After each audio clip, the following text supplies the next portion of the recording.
മലപ്പുറം എടവണ്ണയിൽ വീടിന് മുമ്പിൽ നിർത്തിയ വാഹനങ്ങൾ കത്തിനശിച്ച സംഭവത്തിൽ വഴിത്തിരിവ്. വാഹനം കത്തിച്ചതാണെന്ന് പോലീസ് കണ്ടെത്തി. സംഭവത്തിൽ ചെർപ്പുള സ്വദേശി മുഹമ്മദ് ആഷിഫ് അറസ്റ്റിലായിട്ടുണ്ട്.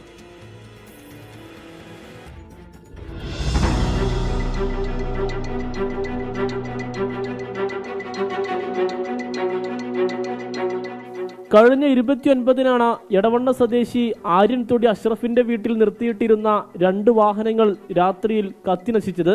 സംഭവത്തിൽ ദുരൂഹത ആരോപിച്ച് കുടുംബം നൽകിയ പരാതിയിലാണ് വാഹനം കത്തിച്ചതാണ് എന്ന് എടവണ്ണ പോലീസ് കണ്ടെത്തിയത്. ചെർപ്പളശ്ശേരി സ്വദേശി മുഹമ്മദ് ആഷിഫിനെ പോലീസ് അറസ്റ്റ് ചെയ്തു. ഈ വാഹനം നമ്പർ ബോർഡ് ഇല്ലാത്ത ഈ വാഹനം മങ്കട ഭാഗത്ത് വരെ പോയതായിട്ട് വിവരം കിട്ടുകയും തുടർന്ന് മങ്കടയിലും പരിസരത്തും അന്വേഷിച്ചതിൽ ഈ വാഹനം മങ്കടയിലുള്ള ഒരു പിക്കപ്പ് വാഹനമായിട്ട് കൂട്ടിയിടിച്ച് പരിക്കുകൾ പറ്റിയിരുന്നു ബോധ്യമായിട്ടുള്ളതാണ്. CCTV ദൃശ്യങ്ങൾ കേന്ദ്രീകരിച്ച് നടത്തിയ അന്വേഷണത്തിലാണ് പ്രതിയിലേക്ക് എത്തിയത്. 4 പേർ ചേർന്നാണ് കൃത്യം നടത്തിയത് എന്ന് പോലീസ് കണ്ടെത്തി. പ്രതികളെത്തിയ വാഹനം പോലീസ് കസ്റ്റഡിയിലെടുത്തിട്ടുണ്ട്. മറ്റു പ്രതികളെ ഉടൻ പിടികൂടുമെന്ന് എടവണ്ണ പോലീസ് വ്യക്തമാക്കി. 24 മലപ്പുറം.